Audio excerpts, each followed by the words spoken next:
அஸ்ஸலாமு அலைக்கும். எல்லோரும் எப்படி இருக்கீங்க? இது ஈவினிங் எடுத்து விலாகு. சாயாக தான் போட்டிருந்தது. சாயம் வாழைக்காய் பஜ்ஜும். திடீர்னு அவருக்கு பஜ்ஜி சாப்பிடணும்னு தோணுச்சு மோனுக்கு. சரி, அதோட வாழைக்காய் பஜ்ஜி போட்டு கொடுப்போமே. பண்டம் கேட்டுகிட்டே இருந்தாங்க.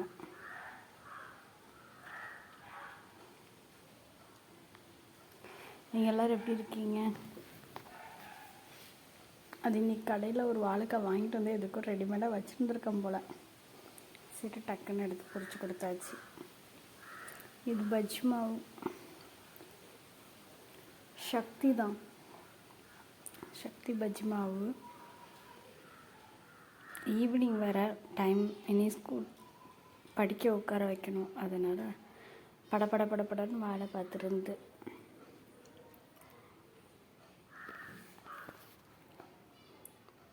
நீங்கள் என்னெல்லாம் பண்ணுவீங்க சாயங்காலம்? நம்மளே கற்றுக்கிட்டு வர்றது தானே கொஞ்சம் கொஞ்சமாக.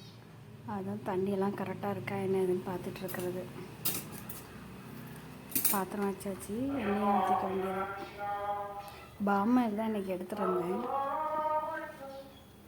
ரீஃபண்டாக எல்லாம் தீர்ந்துட்டு பொரிக்கிறதுக்கு தானே, அதனால் பாமாயில் எடுத்துகிட்டு வந்து எண்ணெயும் சூடாயிட்டு. சரி, இனி தடவி போடுவோம். நல்லா ஃப்ளஃபியாக வந்துச்சு. எனக்கே கொஞ்சம் டவுட்டு தான். ஏன்னா ஃபஸ்ட்டு எடுத்தோடனே வாழைக்காய் பஜ்ஜி எனக்கு அவ்வளோ வராது. செகண்ட் ரவுண்டு கொஞ்சம் ஓரளவுக்கு நல்லா ஃப்ளஃபியாக வரும். இது ஃபஸ்ட் ரவுண்டே நல்லா வந்துட்டு அல்ஹம்துலில்லாஹ்.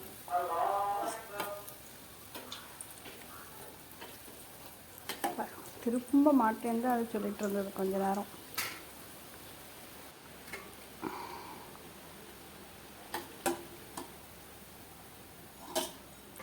நம்ம சின்ன பிள்ளையாக இருக்கும்போது நம்ம அம்மா மருந்து செஞ்சு தருவாங்க, இல்லைன்னா கடையில்.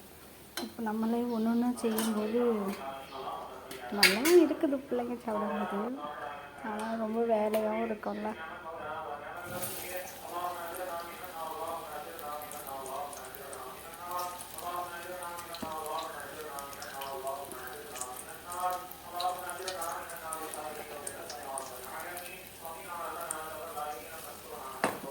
நீங்கள் என்னெல்லாம் பண்ணுவீங்க? பிள்ளைகளை நீங்களே படிக்க வைப்பீங்களா? டியூஷன் விடுவீங்களா?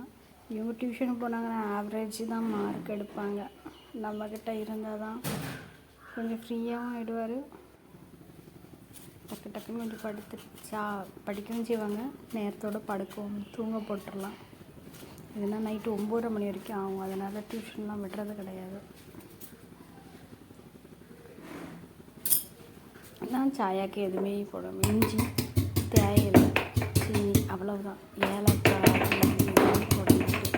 இதுவே அளவுதான். என்ன 2 கப்பு சாயாவுக்கு ஒரு நான் காணிச்செல்லாம் அந்த அளவுக்கு. அது இஞ்சி எஃபெக்ட் நல்லா தூக்கலாக போடுவேன். அதனால் சாயா எனக்கு எப்போவுமே நல்லா வரும் அல்ஹம்துலில்லாஹ். சீனி குறைவாக போடுவேன்.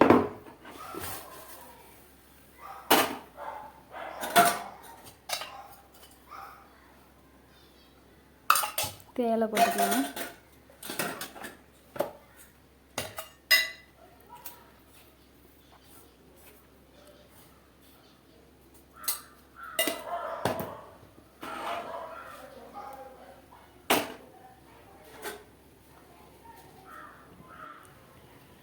சாயிலையும் கொதிச்சு வந்தாச்சு அல்ஹம்துலில்லாஹ்.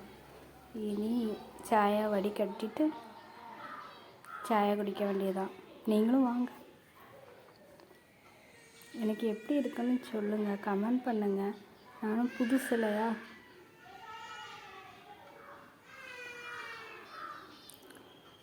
இங்கே ஒரு ஆற்று, அங்கே ஒரு ஆற்று. ஆனால் உண்மையே சாயா எண்ணெய்க்குள்ளது ரொம்ப நல்லாயிருக்கும். நானே என்னை பற்றி பெருமையாக பேசிக்கக்கூடாது.